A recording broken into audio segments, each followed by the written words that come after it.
and welcome. Tonight, after several postponements, the 60,000 barrel per day old Port Harcourt Refinery complex comes in stream. Group CEO of NNPCL says new complex also set to come up mid-2025. President Bola Tinubu celebrates the successful restreaming of the Port Harcourt Refinery complex, directs NNPCL to promptly revive the Warri and Kaduna refineries. And Monetary Policy Committee of the CBN raises MPR by 25 basis points to 27.50% in November from 27.25%. And on business news, Central Bank Governor Olayemi Cardoso pledges commitment to taming inflation as CBN MPC raises interest rates by 0.25%. On sports, Nigeria's sole representative from the continent, Ayimba International, begins campaign in the group stage of the CAF Confederation Cup against Egypt's Al Masry on Wednesday. From Abuja, the nation's capital, former governor of Kogi State, Yahaya Bello, finally honored the invitation of the EFCC over alleged misappropriation of funds.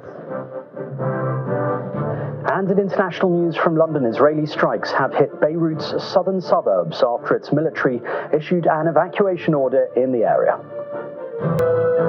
We begin tonight with the oil and gas sector, and the wait is finally over as the Port Harcourt Refinery has officially resumed crude oil processing, with truck loading commencing today. While during a brief ceremony at the refinery in the River State capital today, the group CEO of NNPCL, Mr. Mele Kyari, described the commencement of the load-out activities as a monumental achievement for the country, which signifies a new era of energy independence and economic growth. Mr. Kyari also says the refinery has a capacity to feed 200,000 trucks of various products per day, revealing that the major challenge that plagued the timely revival of the complex was due to the need for a complete overhaul of machines, which are now brand new. Our correspondent, Daily Omoyeni, reports.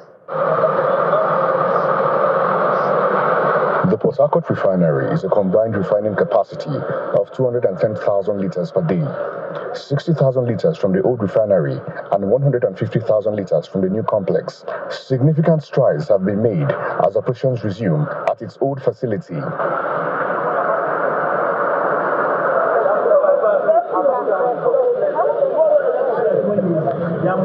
Following several unsuccessful attempts to restart since 2019, the old refinery complex is now operational.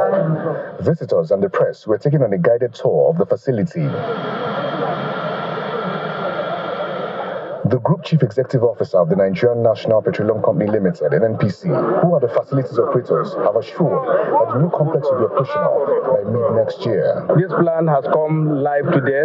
It's going to solve some of the energy security issues in our country, and we are very proud that this has been done, and it's really a very fulfilling moment, this moment for everyone working in NNPC, and also to our shareholders, that we have delivered value to our shareholders, and this is what they expect from us. This plant is almost new now. We have no fears around the sustainability of this plant. This plant will run. We don't even think of this. It is a 60,000 barrels part of the refinery that we have fixed now, and then we are completing the other part of it very soon.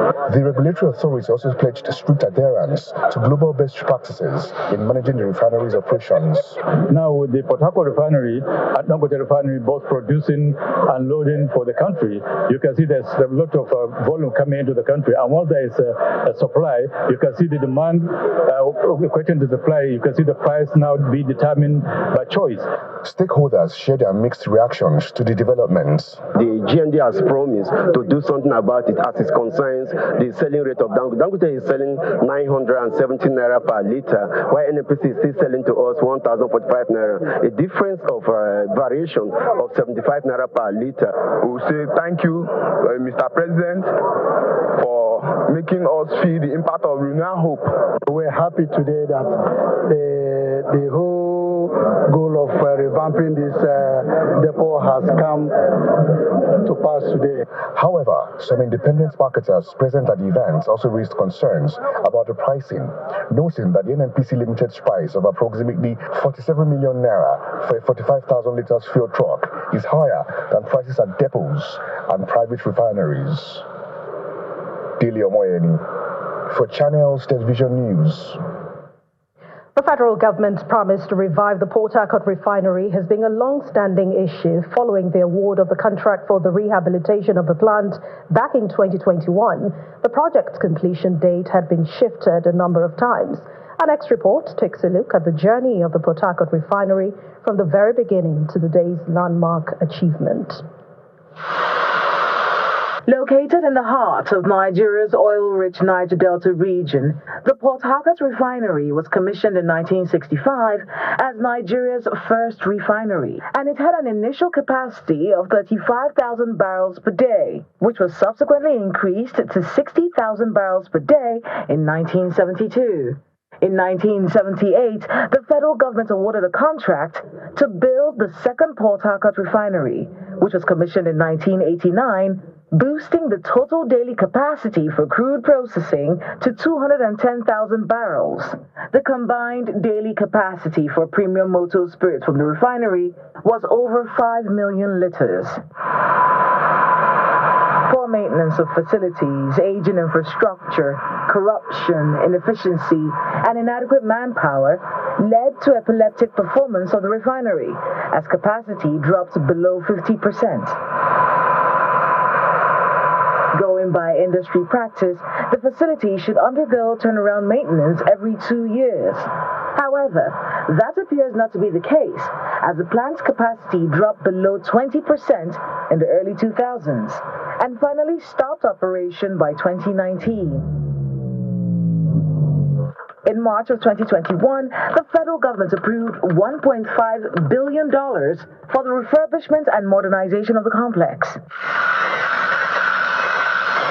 Work began at the site in May of 2021 with the first phase, which is the mechanical component of the rehabilitation work. That should have taken the refinery to a production of 90% capacity. However, the first phase was completed in December of 2023, and production did not commence as scheduled. All of us had to be, on top of our games, so that today becomes a reality. And I'm happy that, the journalists that are here are also witnesses to what we're seeing here.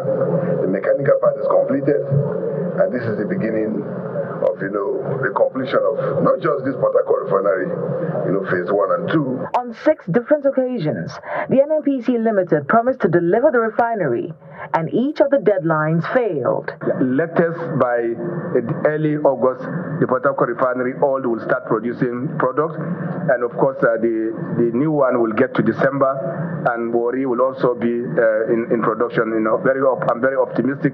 I don't have any confirmation this moment, so that nobody cuts me and say this, we keep lying. So we're not lying to you, Mr. President. It's a technical process.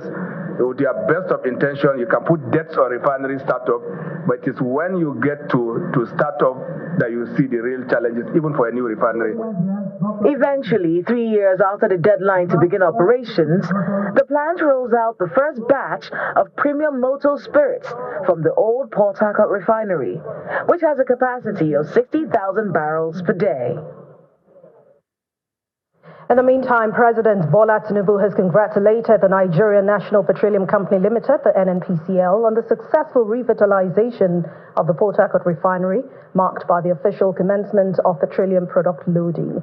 In a statement signed by the Special Advisor on Information and Strategy, Bayo Onanuga, the President acknowledged the pivotal role of the former President, Muhammadu Buhari, in initiating the comprehensive rehabilitation of all the refineries, expressing gratitude to the African Export-Import Bank for its confidence in financing this critical project. The President asked the NNPC Limited to speed up the scheduled reactivation of both the second Port Harcourt Refinery and the Warri and Kaduna refineries. Meanwhile, President Bola Tinubu is set to leave Abuja on Wednesday to begin a state visit to France in honor of an invitation from President Emmanuel Macron. According to the presidential spokesperson, Bayo Onanuga, the president's 3-day visit will focus on strengthening political, economic, and cultural relations and establishing more opportunities for partnership. President Tinubu and his wife, Senator Oluremi Tinubu, will be received on Thursday by Mr. Macron and his spouse, for initial ceremonies that will dovetail into bilateral meetings. During this visit, President Tinubu and President Macron will harmonize positions on stimulating more interest in exchange programs that focus on skill development for youth and improving their competencies in automation, entrepreneurship, innovation, and leadership. Both leaders will also participate in political and diplomatic meetings, highlighting shared values on finance, solid minerals, trade and investment, and communication. The Central Bank of Nigeria, the CBN, has once again raised its interest rate, increasing it by 25 basis points, coming from 27.25% to 27.50%, all in a bid to address the rising inflation in Nigeria. In this next report, our correspondent Ladi Williams breaks down the considerations at the last MPC meeting of 2024. It's the final rate-setting meeting of 2024 as the Monetary Policy Committee continues its battle to tame inflation, which rose to 33.88% in October. Globally, central bankers have also had their fair share of challenges trying to tame inflation. But looking at top African economies in Africa, with the likes of Kenya cutting its key lending rate by 25 basis points in a move to stimulate credits to the private sector, and it's a similar picture in South Africa. Nigeria's case is also unique also. Ours was because of obvious reasons, there was disruption in our own supply chain too, and food, and also challenges with our currency. That's what has taken Nigeria's inflation to about 33.88%. And it's going to remain on the high side even till next year. Now, when it comes to our economy, our major source of, this is the disparity. Our major source of external revenue is crude oil, but the contribution of crude oil to our GDP is low. So with other climes, you first look at what's happening in the exogenous variables, so what's happening outside of the economy. For example, if you take a look at Nigeria's trade partners, the U.S., the EU member countries, including Spain, of course, you have China. If you take a look at France, if you take a look at these countries largely, you will see that inflationary pressures have kind of reduced. And if that is the case for Nigeria, if our trading partners are reducing, our inflation is going down, it implies that internally within the country, our inflation should be going down if the problem was largely exogenous. At the 298th meeting of the Monetary Policy Committee, it was a unanimous decision to raise the monetary policy rates by 25 basis points against surveyed economists' expectations of 50 basis points. Decisions of the MPC. The committee was unanimous in its decision to further tighten policy and thus decided as follows. 1.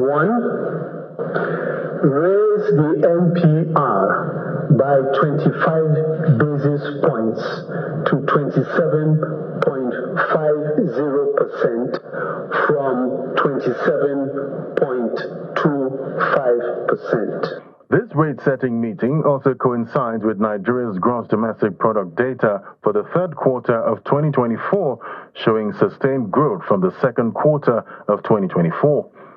It remains to be seen how businesses navigate Nigeria's high lending rate environment as we go into 2025. Ladi Williams, reporting for Channels Television News.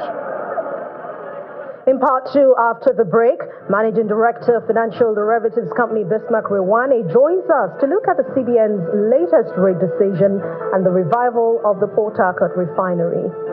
Please join us again.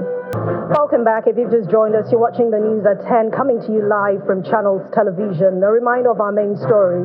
After several postponements, the 60,000 barrel per day old Port Harcourt Refinery complex comes in stream.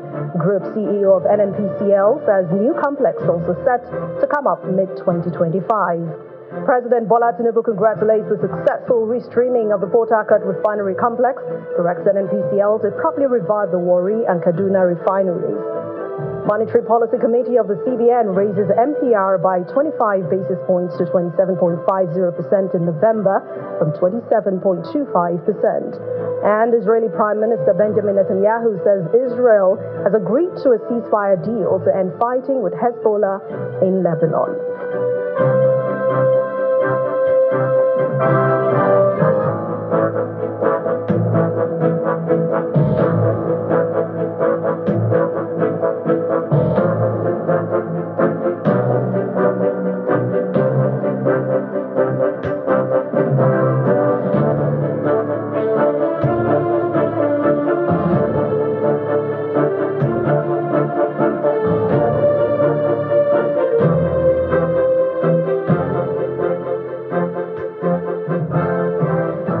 Discuss the latest decision by the CBN on the monetary policy rate, which was increased today to 27.5%. We have the Managing Director of Financial Derivatives Company, Mr. Bismarck Rewane, who joins us right live in Lagos studio. Thank you very much for joining us on the news at 10. All right, so we have seen different opinions when it comes to the latest GDP report. While some agree that the economy is gradually improving, others are saying no, it's a total no, nothing is changing. How does the CBN fit into all of these, especially when you consider the latest increase by 25 basis points of the CBN? Firstly, let me clarify. GDP and growth are the objectives of the fiscal authorities. The Monetary Policy Authority confines itself and is focused purely on controlling inflation and managing the exchange rate. So, from the perspective of the central bank and the markets, a 25 basis point increase was considered a slap on the wrist on inflation, basically because the market expected a 50 basis point increase. However, you know it was only the day before that we got the GDP numbers.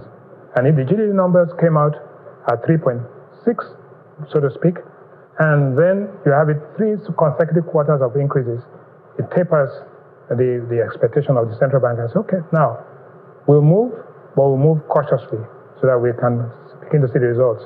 And the central bank governor said something very clearly today, that the lag between when decisions are made and when the impact is felt could be anything between 6 and 12 months. And if you look at when the central bank team came in, it was exactly 12 months ago that they came in.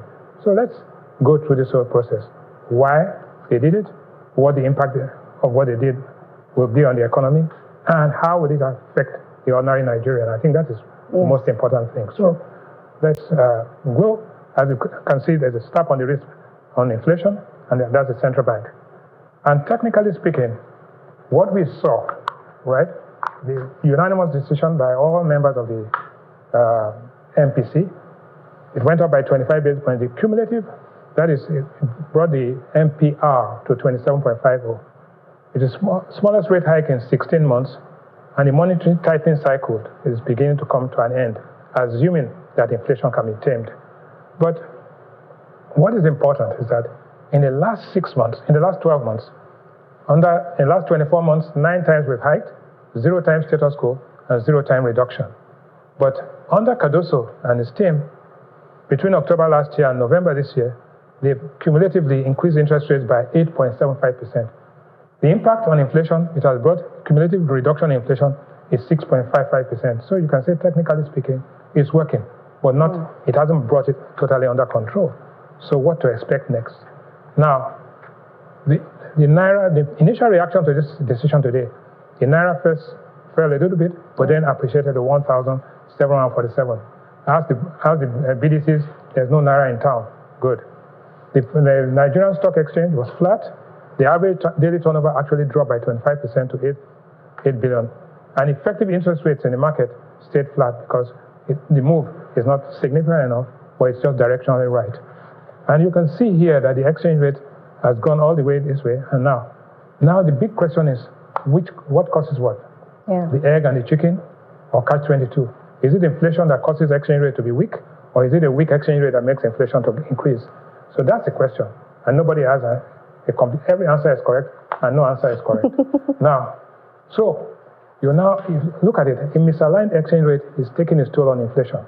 The red line here shows inflation, but the blue line shows that at this time, in January 2023, it was 746 Naira to $1. It has fallen all the way to 1,710. At a point, it got to 1,900. So it's now 1,747 this afternoon. So how are we going to get inflation down and the exchange rate to appreciate? That's the big question. And how are they going to go about that? Simply, you're going to have to sequence a lot of moves. Okay. One, we had the good news of the GDP. Yes. We had unemployment numbers. So first of all, let's go back to this. Exchange rate has depreciated 31% in 8 months, but in the whole year, 47%. PMS price has gone up by 54%, but the good news is that Dangote has brought down the price of petrol down to $9.70 and most likely will reduce. Money supply growth has gone up to 63%. It was higher than that.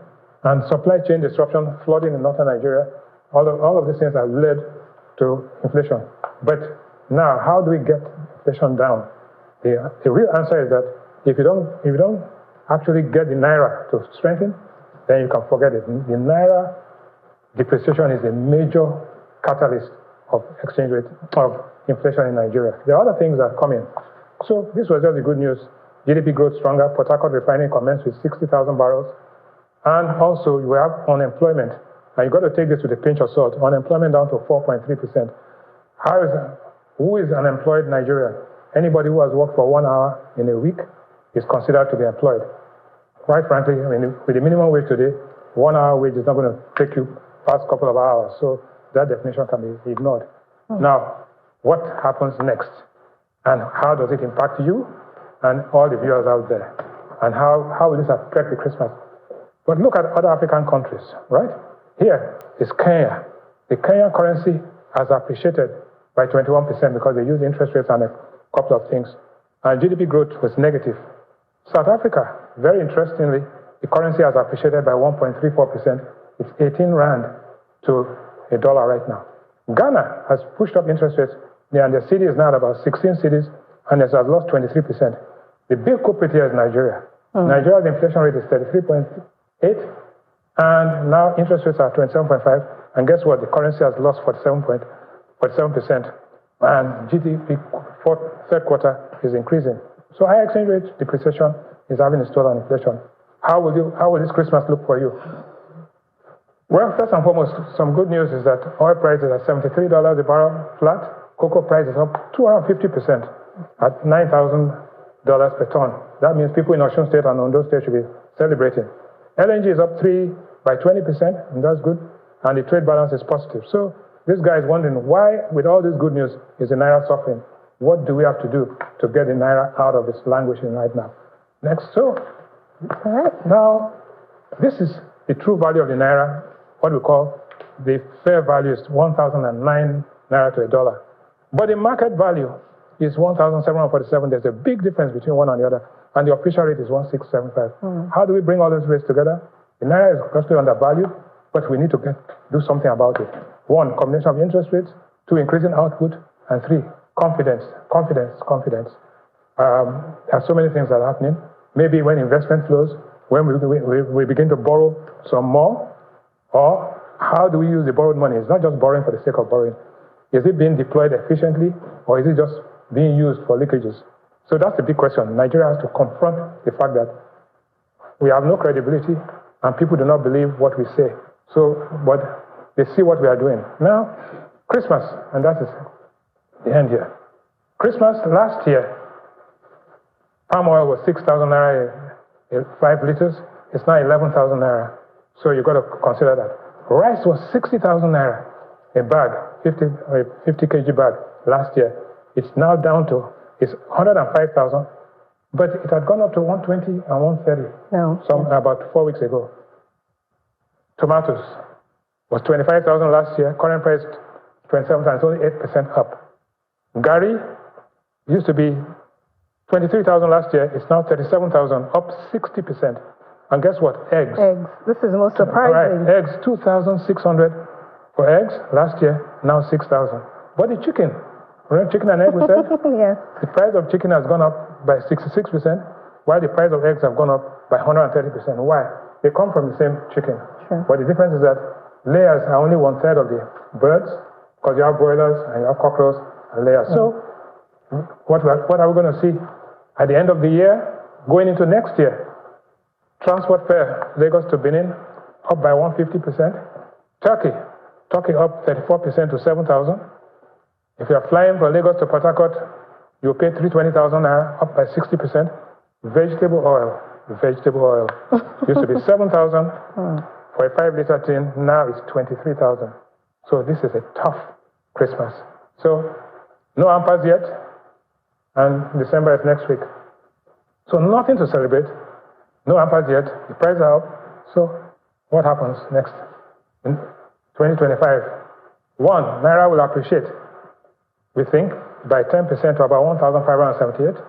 Okay. If the CBN keeps interest rates elevated, capital flows will increase. The CBN has to have an auction system, has to announce and clearly defend that they should, and they will, I believe. Oil output will increase to about 1.55. So what do we see? Budget is assuming 1,400 naira to a dollar. Last year they assumed 800 and we ended up at 1,600. Now they're assuming 1,400. We think that the naira could appreciate by February to about 1,586. Last year, some time ago, I said to go to 1,200. I was wrong. Yeah. We were wrong because we underestimated the problems. Now, once bitten, twice shy. So basically, at the end of the day, November inflation will come out next week at 34%. Federal government will continue on conditional cash transfers to who and how, we don't know. National Assembly budget approval will be done in December, but the budget is one thing. As a tool for economic management, you have to see. Another bond issue under $2 billion of constant and periodic forex auctions. The naira will appreciate, we hope, touch wood, to 1,550 by February. So that's it. Okay, so we have seen all the numbers, we've seen all the products that have increased. Let's talk about the new Port Harcourt Refinery that has come on stream now, and processing has already started. How do you think this will in any way affect the economy and, of course, the ordinary Nigerian? I think we've got to look at it in the context. How much did they spend to get 60,000 barrels? Yes. They spent a whole lot of money and a whole lot of time. So, look, to be honest with you, anything is better than nothing. So it was languishing and wallowing. Now we got something. The sweetness of the pudding is in the eating. So Nigeria is going to be just, rather than being what I call it, than being just somebody importing and languishing, I think that what's going to happen is that the Dangote refinery becomes the price leader. The other refineries, modular refineries, and the Port Harcourt refinery, Warrior and others, when they come on stream, will be the price followers. Nigeria may become a net exporter of refined products, but generally speaking, we think that that industry is coming into equilibrium, and therefore, it is better than what we had before. Before, we had no refineries working, we had no investment, and we're importing, and there was a scam going on. Now, 2025 should be better. Should be better. We should have quality and quantity. But what we cannot guarantee is that the price of petrol will remain depressed. Right now, at 1070 or 970, really, we should be comme ci, comme ça. Still comme ci, comme ça, but a little bit of hope for 2025. We all hope so. Thank you very much, Managing Director of Financial Derivatives Company, Bismarck Rewani, for your interesting thoughts on the news at 10. Thank you very much for having me. And still to come on the news at 10, Central Bank Governor Layemi Cardoso pledges commitment to taming inflation at the Apex Bank as it raises interest rate by 0.25%. And that's in business news. Please join us again. Welcome back. You're still watching the news at 10 on Channels Television. Let's head over to Abuja Studios now, where Malpwe Yusuf is standing by to give us more. Hello, Malpwe. Hello, Anne. It does appear that one controversial matter has now been resolved, as former governor of Kogi State, Mr. Yaya Bello, has honored the invitation of the Economic and Financial Crimes Commission, the EFCC, again over alleged misappropriation of funds. Sources told Channels Television that he went to the office with his lawyers on Tuesday morning following the Supreme Court judgment which dismissed the case of some states on the constitutionality of the anti-graft agency. The former governor had visited the EFCC office on September the 18th in company of the current governor of Kogi State, Mr. Usman Ododo. Meanwhile, at the last hearing on November 14, the EFCC had sought for adjournment to November 27 in the fresh case it instituted against Mr. Bello, saying the 30 days window was still running for the summons earlier issued. The EFCC, however, admitted his co-defendants Umar Oricha and Abdusalami Uhudu to administrative bail and prayed the court for extension of time for the first defendant to appear. At the National Assembly, the House of Representatives, just like the Senate, has invoked the provision of paragraph 17, subsection 3, part 1, 5th schedule to the 1999 Constitution for the removal from office of the chairman of the Code of Conduct Tribunal. The House Majority Leader, Honorable Julius Ihonveri, who moved the motion, also drew strength from section 22, subsection 3 of the Code of Conduct Bureau and Tribunal Act cap, that the President is mandated to act in an address supported by two-thirds majority of the Senate and House of Representatives for the removal of the chairman for misconduct. Our National Assembly correspondent, Terry Kumi, has details of this and more from the House of Representatives. Against gender-based violence, members of the House of Representatives are wearing orange scarves around their necks. This trend, according to the House, will continue till the 10th of December in commemoration of the 16 days of activism against gender-based violence.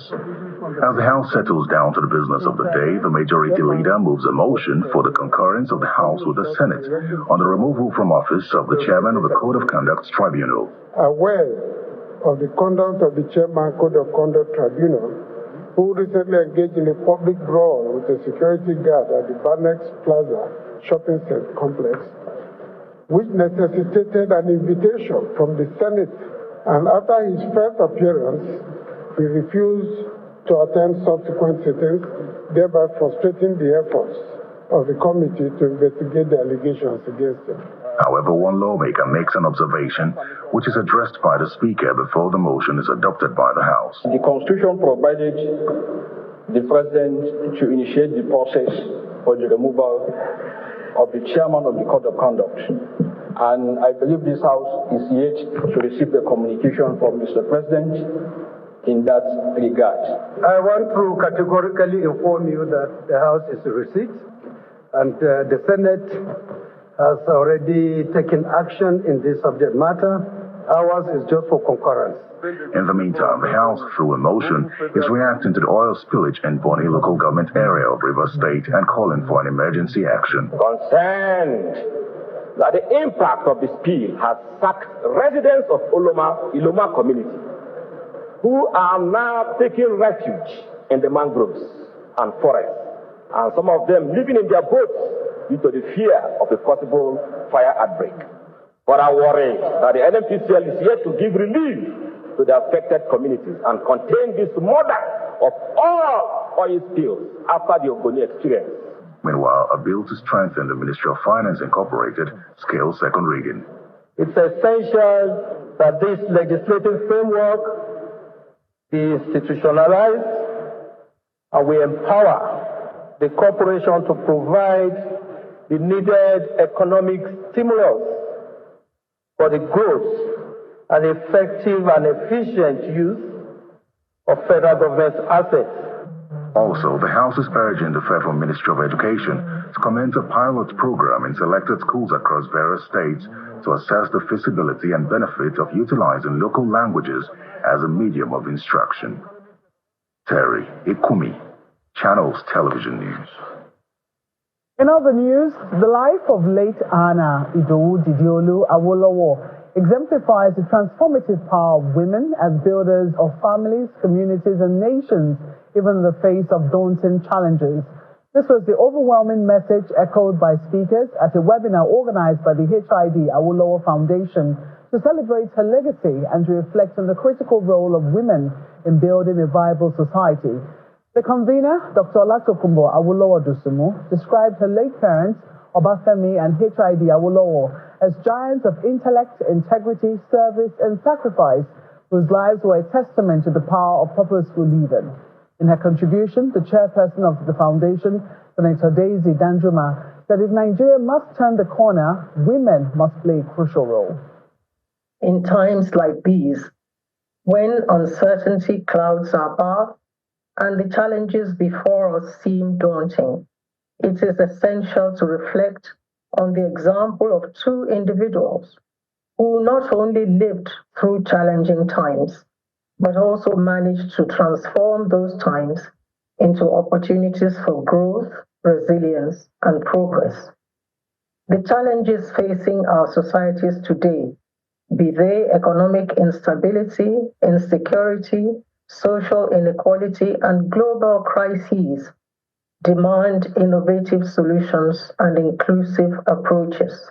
Mama's life and work reminds us that women possess not only the strength, but also the wisdom, resilience, and innovation to shape a better society, even in the most trying circumstances, which she was famously associated, having been described by her husband as the jewel of inestimable value. The challenges we face, from economic instability to social inequality, cannot be addressed without the active participation, leadership, and vision of women.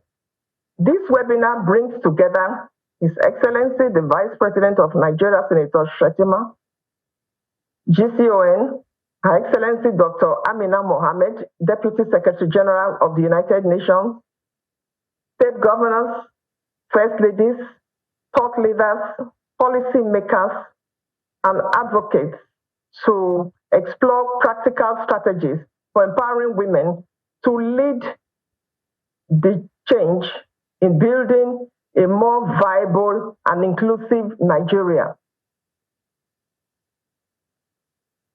Also speaking at the webinar, the Deputy Secretary General of the United Nations, Amina Mohammed, who was the keynote speaker, noted that November the 25th marks International Day for the Elimination of Violence Against Women and the start of 16 days of activism against gender-based violence. The Vice President, Kashim Shettima, restated the commitment of the Bola Tinubu administration to uphold the rights of women and reverse the uncertainties that deepen inequality in the country. It is a moment to salute Nigeria's progress over the last century. But guided by Odua's example of clear-eyed action, today must also be a moment to take a sober reflection of the challenges that are still with us. Today also marks, as we just heard, the 25th anniversary of the International Day for the Elimination of Violence Against Women and the start of the 16 days of activism against sexual and gender-based violence. A stark reminder that we are still continuing to fail half of the global's population in a number of ways. Globally, we are witnessing not only stagnation, but reversals in the hard-won progress on women's rights. Conflicts, economic downturns, and rising inequality are all making matters very much worse.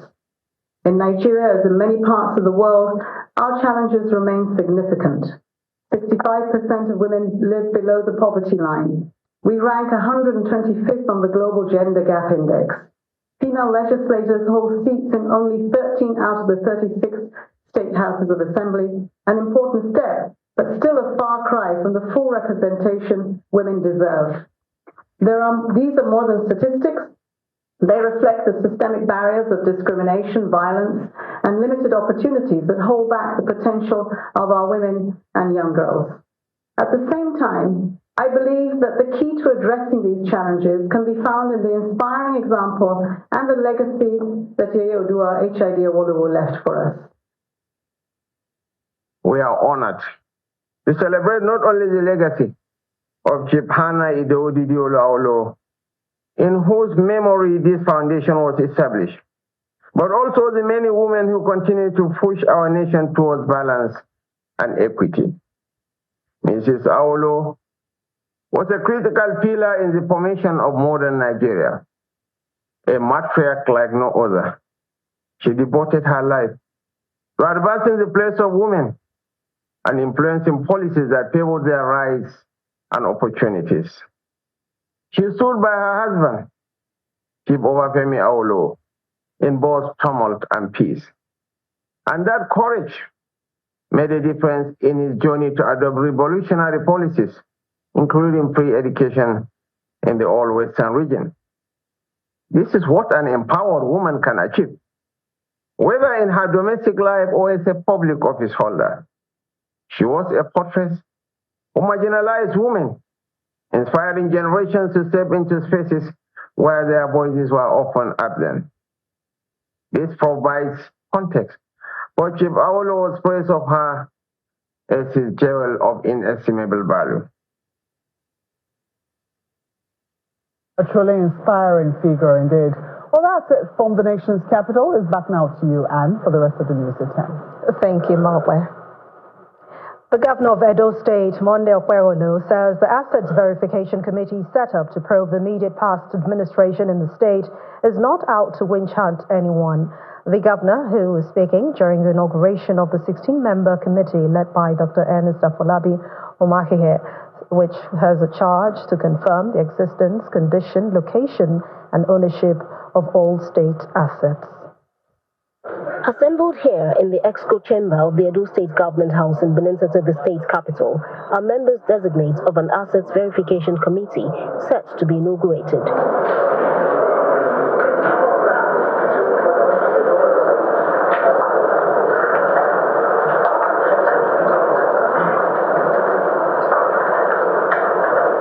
Governor Monde Okwerolo reels out, among others, the objectives of the committee. We are trusting this committee to do a thorough check and provide us with updates recorded of items stolen or items misplaced from the past government. I want to also assure you that this exercise is not intended to withhold anybody, but to strengthen the fight against corruption. The chairman of the Assets Verification Committee, Ernest Umahihe, assures the governor and people of the state that his team is resolute in its commitments to responsible and diligent stewardship. It's our duty as a committee to get the details, to unravel those very details that will form the accurate presentation of records of assets and liabilities, financial and non-financial assets of the state government. And we assure you that you will get as in a couple of weeks. Shortly after the inauguration, the Edo Assets Verification Committee has a brief conversation with journalists where members provide clarification on various issues. What they call e-governance is actually e-corruption. That is the basic truth. Because we've tried as much as possible to access some of the information they paraded before this new government. We couldn't even access those information.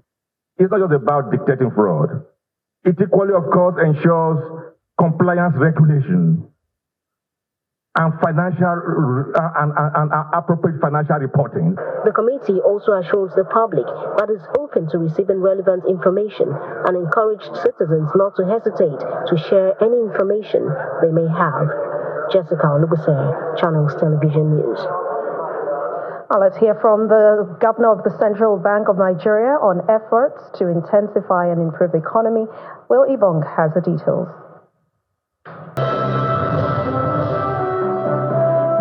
Thank you, Anne. Now, the Central Bank Governor, Olayemi Cardoso, has pledged to intensify efforts to fight inflation. Now, speaking after the 298th Monetary Policy Committee meeting in Abuja, he reaffirms the CBN's commitment to orthodox monetary policies, stating there is no going back. Cardoso explains that monetary measures take time to yield results, with significant impact expected by the first quarter of 2025. He assures Nigerians of the CBN's determination to achieve long-term economic stability.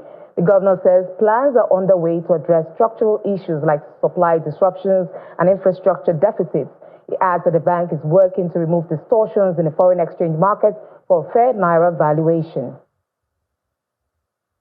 Meanwhile, the Center for Promotion of Private Enterprise, CCP, warns that the CBN's continued monetary tightening could worsen challenges in key sectors like air transport and textiles, which remain in recession. The CEO of CPP, Dr. Mudar Yusuf, raises concerns over weak third-quarter GDP growth.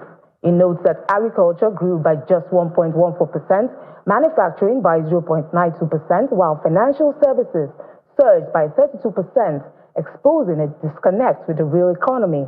CPP is calling for increased monetary and fiscal support for struggling sectors. He also urges the CBN to strengthen its support for development finance institutions to address financing gaps caused by the tight monetary policy. Now we check out the Akwa Ibom State Governor, Governor Umoyeno, who has presented a total budget proposal of 950 billion naira for the 2025 fiscal year to the State House of Assembly.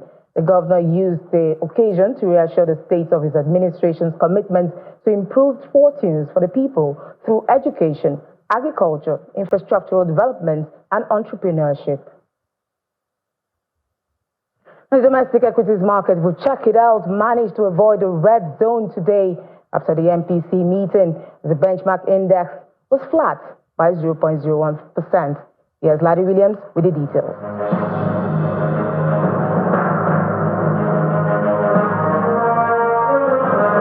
Hello and welcome to the Stock Market Report. It's the decision day trade at the stock market, and it closed flat today. Most of the experts I spoke to did say all of that was priced in. I would see it there, 0.01%. Flat market, 97,000 points for the all-share index, 59 trillion for the market cap there. So for the gainers counter, we see the new kid on the block. That's on the trading block. That's Haldane McCall, real estate and hospitality company.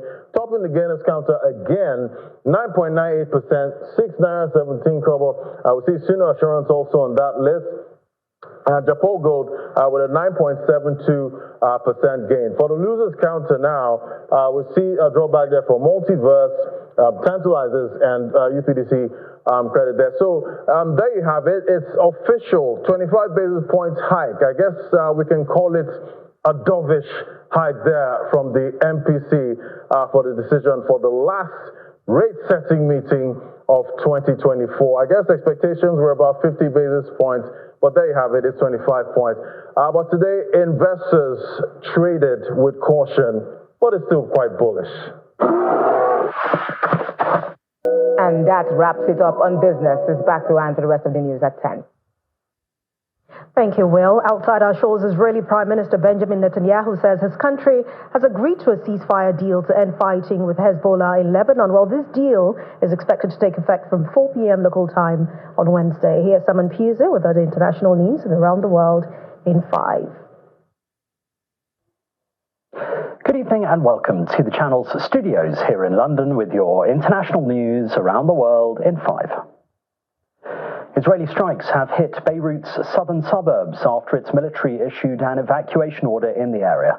It comes ahead of a meeting with Israel's security cabinet to discuss a 60-day ceasefire deal with Hezbollah in Lebanon. According to reports, the deal would see Israeli troops gradually withdraw from Lebanon, while Hezbollah would move away from the Israeli border. Any ceasefire in Lebanon would not directly affect Israel's war in Gaza, which began after Hamas launched its attacks on the 7th of October last year and has seen more than 44,000 people killed. Protesters demanding the release of former Prime Minister Imran Khan have begun to arrive at the heart of Pakistan's barricaded capital, Islamabad. They're being tear-gassed by armed forces as they close in on the city centre's red zone that houses key government buildings. The march is in response to a final protest call made by Khan to his supporters, where he also called on them to remain in the capital until the government addressed their demands. Mr. Khan is serving a 3-year jail term for corruption, a charge he denies. China has called Donald Trump's threat to hit the country with huge tariffs irresponsible and warns that no one will win a trade war. The U.S. policy on trade with China, with other countries as well, will have impact. And that is really an important element that we have to consider. The president-elect said that immediately after his inauguration on the 20th of January, he will sign an executive order imposing a 25% tariff on all goods coming from Mexico and Canada. He also said an additional 10% tariff will be levied on China until the government there blocks smuggling of the synthetic opioid fentanyl from the country. If Mr. Trump follows through with the threats, it will mark a major escalation in tensions with America's 3 biggest trading partners. 3 people have been found alive a day after a tourist boat capsized in the Red Sea, Egypt's local governor says, while 4 bodies have also been recovered. 2 of those still missing are British. Finland has confirmed one of their nationals is unaccounted for, while authorities say 4 Egyptians are also missing. The boat, with 44 people on board, including 13 crew, sent a distress signal at 5:30 a.m., according to the governor of the Red Sea province. French prosecutors have demanded a 20-year jail sentence for Dominique Pellicot, who was accused of drugging his former wife, Giselle, for a decade and inviting 50 men recruited online to rape her. Supporters cheered as Giselle Pellicot arrived for the continuation of the trial. Details of the case have triggered protest rallies in support of Giselle and spurred soul-searching, including a debate on whether it's time to update France's rape laws. 20 years, the maximum sentence for rape under French law, is both a lot and too little given the gravity of the acts that were committed and repeated, said the prosecutor. Verdicts and sentences are expected next month. Indonesian rescuers have been searching for missing people days after torrential rain hit North Sumatra province, causing flash flooding and landslides which killed 15 people. 11 people were killed in landslides in Karo and Padang Lawas districts, and another 4 died in flash floods in Deli Serdang district. The search for survivors resumed after poor weather and low light forced rescuers and military to halt operations. Landslides are frequent in Indonesia, especially in the rainy season. And Namibia's longtime governing party is hoping the country will be electing its first female head of state this week. Vice President Netumbo Nandi-Ndaitwah is the flag bearer for SWAPO, which has led the country since independence from apartheid South Africa in 1990. However, her party, totally dominant for 3 decades, has seen a large drop in its support in the last general election. It goes into tomorrow's vote amid an unemployment rate of 19%, almost the same as it was 30 years ago. Panduleni Itula of the Independent Patriots for Change is one of 14 male candidates vying with her for the presidency. And that's your international news around the world in 5. Now back to the channel's studios in Lagos.